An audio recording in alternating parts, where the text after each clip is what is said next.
اللهم صل وسلم وبارك عليك يا حبيبي يا رسول الله. ازيكم متابعين عاملين ايه؟ جايلكم النهارده هنعمل صنف حلويات. يمكن ناس كتير اول مره تعرفوا انما هو جميل وفي منتهى الجمال. تقوير الكوسه قلت لكم مش هنرميه، هستغله واعمل بيه النهارده مهلبيه كوسه. ينفع مهلبيه كوسه يا هبه؟ تنفع، بتبقى جميله وفي منتهى الجمال ومغذيه، لان الكوسه مغذيه اصلا وحلوه بترطب على الصدر كده. فمعايا بقى تقوير الكوسه و2 كيلو لبن، معلقتين كريم شانتيه، معلقتين نشا، فانيليا، كوبايه سكر. هنعمل ايه في القلب ده؟ الاول هنروح على النار كده، حتى حله وحتى فيها كوبايه ميه بكوبايه الشاي ان هي كده، وانسي فيها تقوير الكوسه، واسيب تقوير الكوسه ده يستوي فيها خالص لحد ما يبقى كريمي، واضربه بالهاند بلندر كده الاقيه مفيش اي تكتلات فيه خالص ولا اي قطعه. فانا دلوقتي هسيبه على النار يستوي خالص براحته، وبعدين نرجع نكمل بقيه خطواتنا. ان عجبكم الفيديو اعملوا لايك وشير واشتراك في القناه. قلب الكوسه اهو يا حبايبي، بعد ما حطيته يتسلق هديله بقى ضربتين بالهاند بلندر كده، هعمليه على قد ما تقدري. اسمح بالطريقه دي بعد ما ضربناه. شايفين بقى عامل ازاي؟ بعد ما ضربناه نعمناه خالص، هنرجعه على النار تاني بقى، واحط عليه اللبن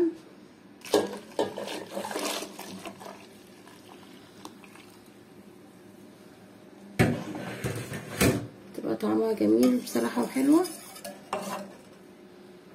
احط كوبايه السكر، والسكر حسب الرغبه. انا برضو هدوقه، لو حسيت ان هي عايزه سكر هحط لها، مش عايزه احنا ما بنحبش الحاجه المسكره قوي، فالسكر ده حسب رغبه كل واحد يعني. هنزل بمعلقتين الكريم شانتيه، احط معلقه كمان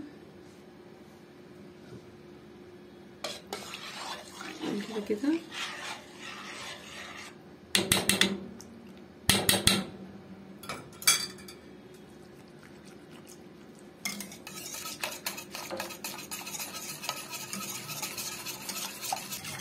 بحط معلقتين النشا كده في نص كوبايه ميه، انزل بيها واقلب بقى تقليب مستمر على ما النشا تستوي معايا. واول ما تعمل فقاقيع بقى نعرف ان كده النشا استوت، نبقى نطفي عليها ونصبها. طعمها بتبقى جميل، متحسيش ان انت بتاكلي كوسه، تحسي ان انت بتاكلي مهلبيه. جربوها ومغذيه لاطفالكم لو ما بياكلوش الكوسه، فرصه ان انتوا تعملوها لهم كده ياخدوا الفيتامينات بتاعتها كلها، لان اطفالنا ما بيحبوش الخضار كتير. دخلوا لهم بقى في مهلبيه في حاجه زي كده، تبقى جميله في منتهى الجمال. خليكم معايا، انا عجبكم الفيديو ما تنسوش تعملوا لايك وشير واشتراك في القناه.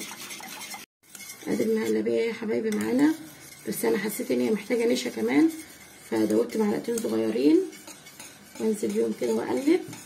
حسيت ان قوامها خفيف، واضيف الفانيليا بقى في الاخر خالص لما اكون هنزلها من على النار.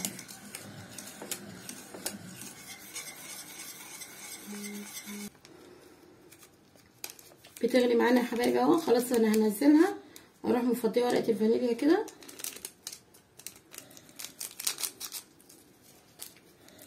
واقلبها معايا. بس هروح اصبها في الكوبايات بقى. هصبها دلوقتي يا حبايبي معاكم في الكوبايات. العلبه دي رايحه لصاحبه نصيبها، الف هنا والشفا. واصب بقى في الكوبايات.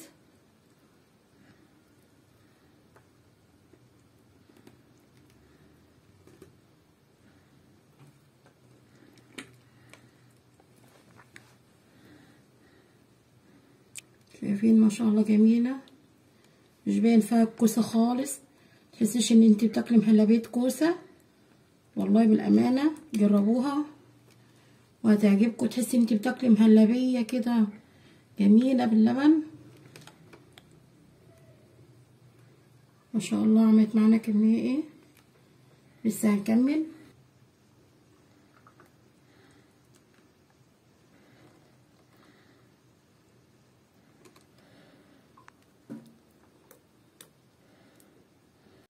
ادي المهلبيه يا حبايبي زي ما قلت لكم. اتمنى ان هي تعجبكم، جربوها. اللي عنده اطفال وما بيحبش ياكل الخضار يعملها، ما بتاخدش وقت ومش مكلفه وجميله في منتهى الجمال. ويبقى كده ان انت بتديله الخضار في قلب اللبن، يعني افدتيه بحاجتين اتنين، بالخضار وبالكالسيوم. يا رب تعجبكم النهارده الفكره. انا بقى هسيبها تبرد معايا واحطها في التلاجة تسقع، وطعمها والله في منتهى الجمال وحلوه، وان شاء الله تعجبكم. يا رب اكون عند حسن ظنكم، وان عجبكم الفيديو متنسوش تعملوا لايك وشير واشتراك في القناه.